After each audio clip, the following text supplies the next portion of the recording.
Hello and welcome. My name is Alan, and today we're revisiting something I've talked about in the first Spooktober I did. I talked about as a kid, I got scared of a couple of stories they would tell during Halloween time in elementary school in the library. It'd be during that period we'd all be in the library. And the librarian had a record on which she had numerous jack tales and stuff like this for Halloween specifically. And she put it on that record player, turned the lights down low in the library. And here we were, grade school kids in that dimly lit library listening to this tell. As I mentioned, one of them was Taileybone, also known as Taileybone. Yeah, they were just a number of jack tales. Taileybone is a creature of North American folklore, particularly in the Appalachia region. Alternate names include Taileybone, which is what I know it by, Taileybones, tailbones, Taileytail, Taileipo, Taileipo, and Taileipo. The actual creature is said to be about the size of a dog, depending on the storyteller, and usually had eyes of yellow or red, pointed ears, and a long tail. Maybe it had tufted ears like a bobcat, where they had those tufts of fur on the edge. It is nocturnal, covered in dark fur to blend into the environment, and only attacks with its claws, suggesting it is an animal, not a more versatile demon or spirit. It speaks some English, demanding the return of its tail. The actual phrase varies slightly from version to version of the story, but always repeats. The one I'm used to is Taileybone, Taileybone, I want my Taileybone. The actual story is almost always set at night in a heavily wooded rural area. Geographically, the setting is tended to be accepted somewhere in the American South, so it's usually, being what it is, suggested Tennessee, North Carolina, Kentucky, Virginia, West Virginia, maybe even as far south as northern Alabama. But the events could feasibly occur at any time period given the isolation and atmosphere of the tale. Because again, we're looking at, it's supposed to be in a deeply wooded rural area, far from others, far from roads, usually suggesting in a cabin. Main events occur in a log cabin deep in the woods,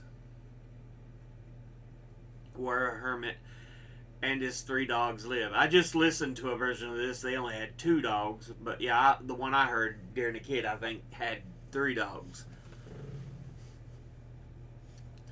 The actual story itself is during a season of considerable hunger and lack of suitable game. So the individual, he's had a very unfruitful fall, winter. And so the finding of food has been slim. But yeah, the story begins with the individual is 3 dogs. The man is out at night looking for an evening meal and manages to shoot a small hare in which he shares with his dogs. Understandably still hungry, the man presses on and discovers a bizarre shape with bright eyes and a long tail. See, I've heard it where it's something that is creeping into his cabin and he takes a hatchet. Pop! Off comes the tail. Because all he's eating right now is a kittle of beans. And he tosses the tail in with the beans. But yeah. The hermit shoots at the creature, severing its tail. Like I said, I've heard where he chops it off. Screaming, the creature runs off into the darkness and the man eats the tail, either raw or in a stew. On the brink of sleep, a rustling and clawing wakes the man. Sitting up, the hermit is able to see the gleaming eyes of the Taileybone leering at him from the foot of his bed. In an otherworldly voice, the creature demands the return of the tail. Terrified, the man calls for his hounds, which come to his aid, chasing the beast off into the night. See, this is the one I hear where it's like, he has the 3 dogs, they chase it off, but only 2 dogs return. The thing comes back, he calls for his dogs again, they chase it off again, but only 1 returns.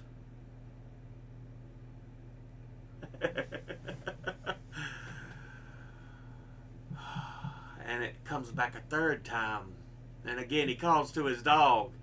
And this time the dog does not return. No dogs return. So yeah. Variations. Taileybone legend has countless variations, many of which are passed down orally. The theme of a hungry man and his dogs hunting for food by their old cabin is constant. However, the methods used by the man to defend himself vary from axes to rifles. Like I said, he uses a hatchet to chop its tail off in the one I heard as a kid. Also, the man's dogs sometimes simply get lost or just flee in fright, instead of being suggested that they are eaten or killed.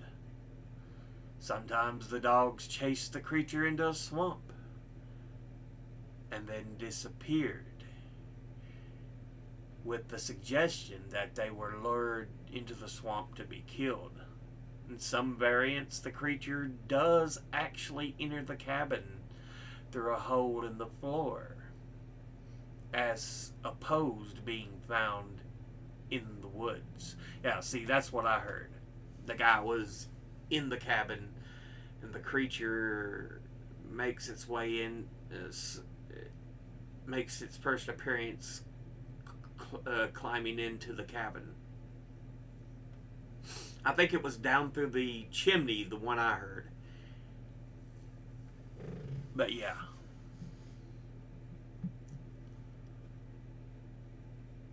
The season is accepted to be late autumn, but this too varies. Yeah, because sometimes we do hear it's winter, deep winter.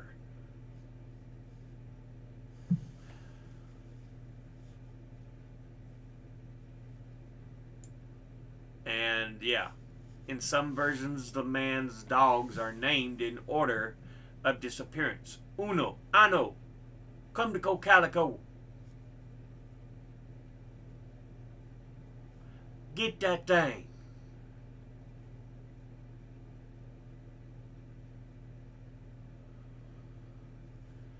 Yeah. The legend has been described as revolving around common anxieties of rural families in Appalachia, such as the fear of isolation or famine, and can be seen as a cautionary tale, teaching children not to abuse animals. Yeah. But this is the Wikipedia article on it. Now, we are going to listen to a version. This is a version told by David Holt from 1992. Like I said, this story has so many differences. It's been listed with Jack Tells and all kinds of things. But yeah, let's get into this.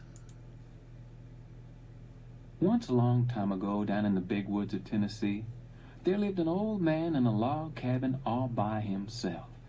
Now that cabin was just one room, and at one end of the cabin was a big old stone fireplace. And every evening, the old man would come in and cook whatever he caught on that big old open fire. Now if he caught a rabbit or a deer or a fish, he'd just roast it right there. But if he didn't catch any meat, he'd just cook himself a big old pot of beans.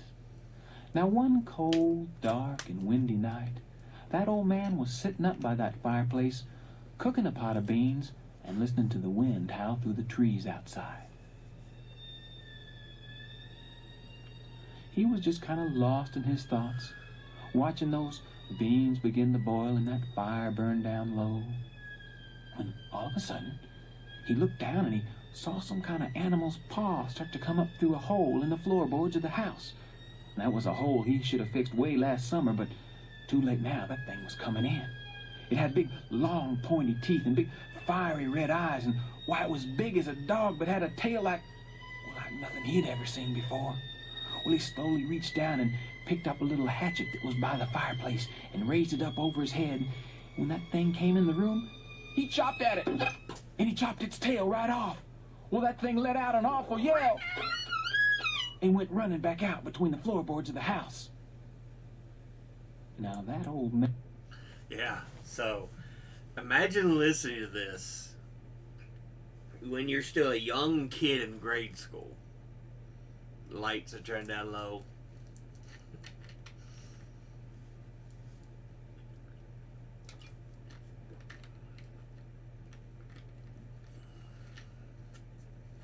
Because, yeah, there are regions in the woods that you can travel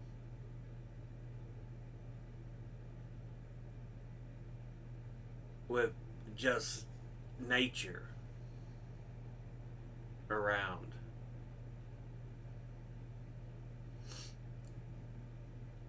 And it really plays up on this idea of there is no police department, there is no help. You're living on your own. And if something happens, you're in trouble. Man had lived in those woods his whole life and never seen a creature like that before.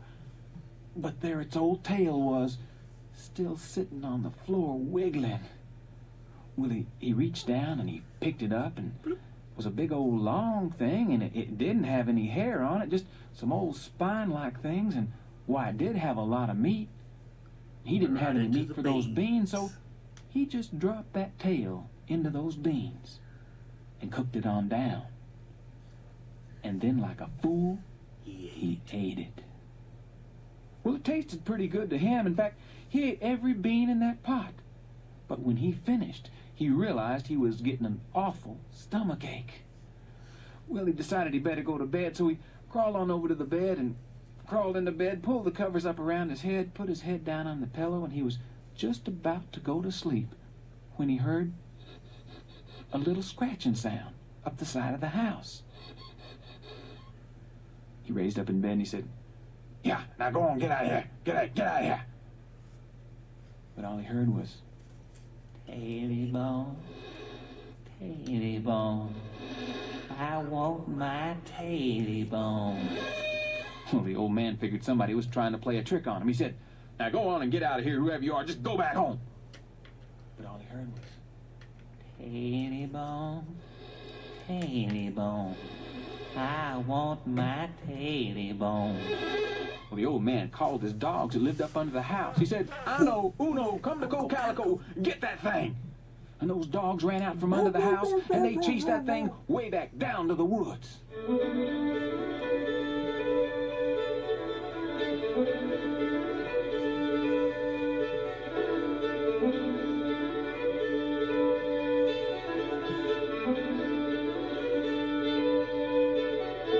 Well, the old man went to the door and he listened. And Yeah.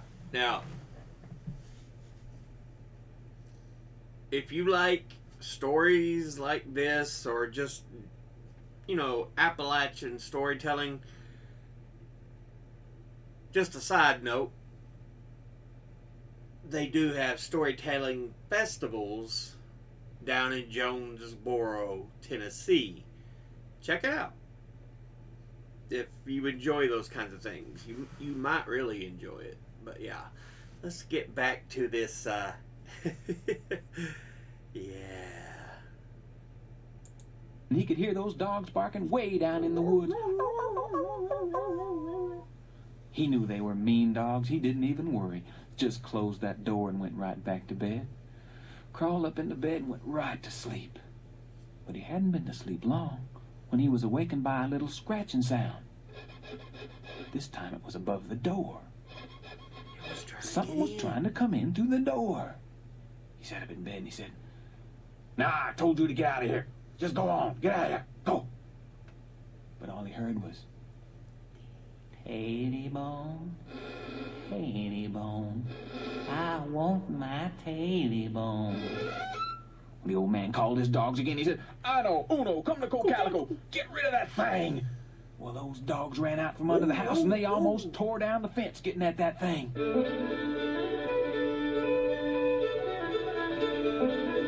Using that music to indicate the chase. This time the old man went to the door and he listened, and way down in the woods he could hear those dogs barking.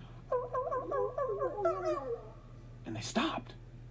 Well, kind of concerned the man, but he figured maybe they had gotten that thing down in a hole and he couldn't hear him. But this time when he closed the door, he locked it. He crawled back up into bed, and why, he tossed and turned a long time. But he finally did go to sleep. But about midnight, he was awakened by what he thought was the sound of the wind.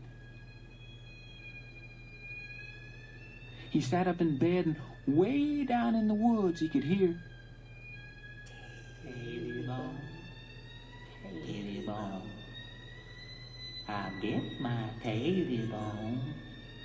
Well, the old man sat up in bed. He's kind of scared this time. He said, "Ano, Uno, come to Calico, get that thing." But all he heard was the sound of that wind. He called him again. "Ano, Uno, come to Calico." But that thing had taken those dogs down in the woods and lost them, or killed them. Well, the old man got out of bed. He didn't know what to do. First thing he did was go around and close all the shutters on all the windows and bar them tight. And then he built up a big old roaring fire in the fireplace so nothing could come down through the chimney. Then he went around and barred the front door shut. And then he remembered that hole where that thing had come in earlier in the night. And he got some old rags he had and stuffed them tight down in that hole. And then he got a big rock he used for a doorstop in the summer and put over the top of the rags so nothing could come up through the floor. But he couldn't sleep. He just got that little hatchet. Yeah, hold on. And started walking around the room, waiting for that thing to come back. Waiting, watching, listening, walking. What he figured was all night long. He was so tired. But he figured if the sun was coming up, why, he would be safe. So he went. Yeah, getting exhausted. He's trying to protect himself. He's scared. Immensely frightened by this thing. He's been listening to just the wind howl and been walking around. He's got that hatchet in his hands. You know, he's got to be chills down his back and looking around. He's like, oh, goodness. Oh, goodness. And those eyes getting heavy because he's not really slept.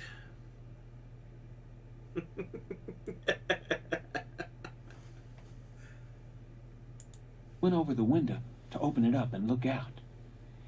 He opened the shutter and it kind of creaked when he opened it. And he looked out. And sure enough, the sun was coming up.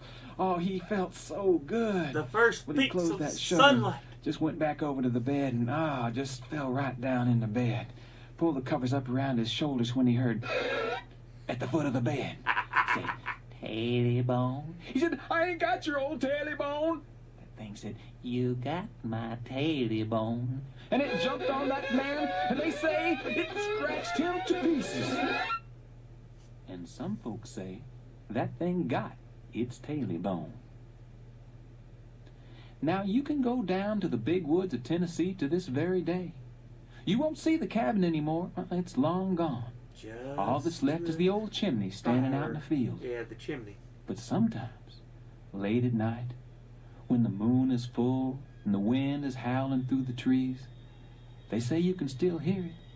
He'll say, Taileybone, Taileybone, I got my Taileybone.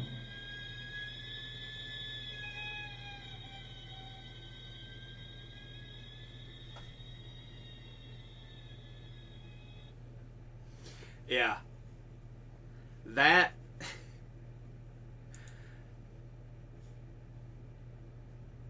just a variation of a story I heard as a kid. But yeah. And like we've already discussed, there's multiple variations on the story in different ways. I've even got you a link to another rewriting of the story.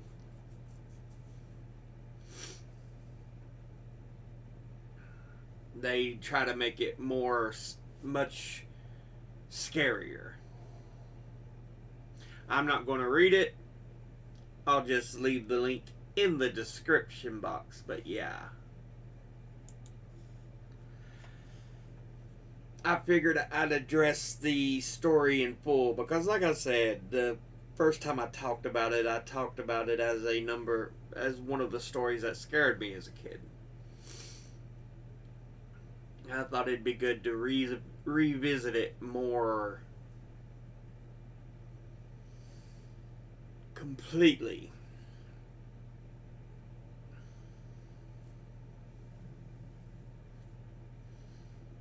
But yeah, it's one of those things that kind of,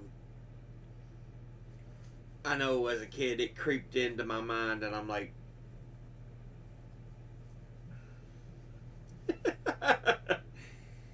it kind of got to me a little bit. I'm like,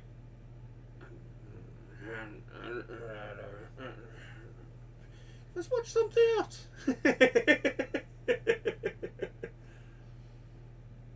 So yeah. But we'll go ahead and end this episode here. As always, educate by yourself. Think, read, study, learn. Someone tells you something you have trouble believing, ask them to cite their sources. I'll be putting links in the description box below the video. Thank you all for watching. I'll see you all in the next one. Until then, later.